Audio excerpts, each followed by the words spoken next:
The most recent episode of Revolt Black News Weekly aired on March 10th and covered topics such as Shanquella Robinson's ongoing pursuit of justice, the kidnapping and murder of US citizens by a cartel in Mexico, and the FBI's alleged attempt to infiltrate the Black Lives Matter movement, among others.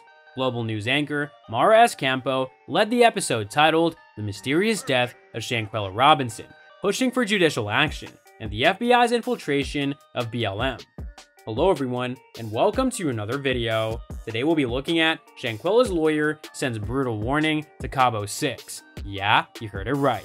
Last week's episode highlighted that it's been over 4 months since Shanquella was murdered in less than 24 hours after arriving in Cabo San Lucas for a vacation. The North Carolina native's family traveled to Washington, D.C. to plead for intervention from government officials. Shanquella's family is pressuring the State Department and the Department of Justice to vigorously pursue accountability for her murder.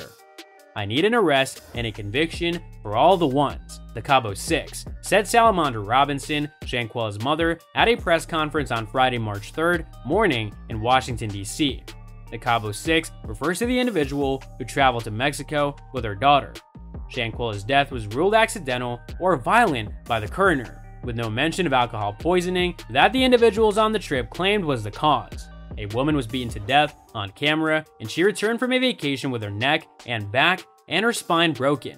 It's very simple, we saw an attack, said activist Tamika Mallory at the press conference, which also included civil rights attorney Ben Crump. Attorney Sue Ann Robinson traveled to Mexico to retrieve documents and reported that officials informed her that Dejanay Jackson, 27, from North Carolina, was seen assaulting Shanquella in the now viral video.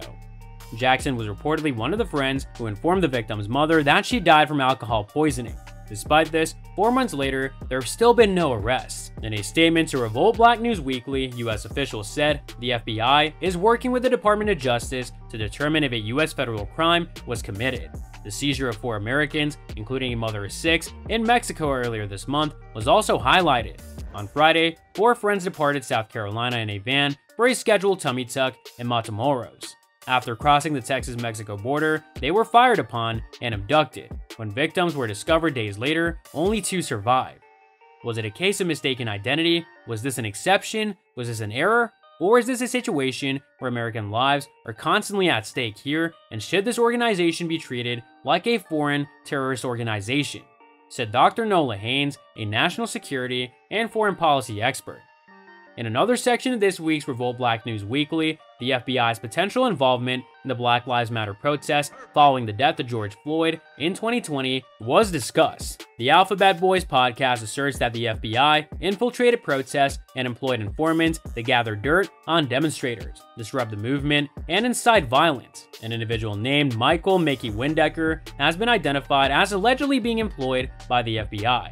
The FBI describes this informant as coming forward to the FBI to basically be Captain America, said investigative journalist Trevor Aronson, who hosts the aforementioned podcast. He came to the local police and was referred to the FBI. He claimed to the FBI that he had information on these racial justice protests, that there was danger happening, and he wanted to help. However, Windecker is accused of actively attempting to incite violence. Zebedio's Zeb Hall, a Denver social justice activist, narrated the story of Windecker, a white man who drove a hearse full of guns and began organizing demonstrations. Windecker allegedly suggested a conspiracy to assassinate an elected official, the Attorney General of Colorado, and was reportedly paid $20,000 in 6 months by the FBI for his services. However, those around him drew the line at murder, and Hall was charged for inexplicably procuring a firearm for Windecker. It is not a conspiracy theory that the FBI infiltrates social justice movements and entraps organizers.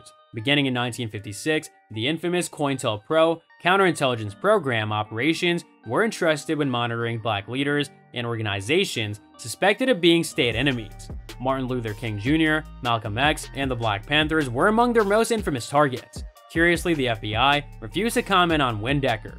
The episode also examined the explosive development of OnlyFans during the pandemic and its emergence as a cash windfall for women of color and black sex workers. In addition to the money, OnlyFans provided excellent security for the sex workers.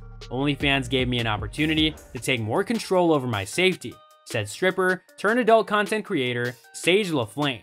I make content from the safety of my home. I decide who I want to make content with, I produce everything myself, and I'm able to monetize that. In addition, Kennedy Rue, a correspondent for Revolt, discussed how black athletes are entering and excelling in sports they were historically barred from, such as swimming, golf, and gymnastics.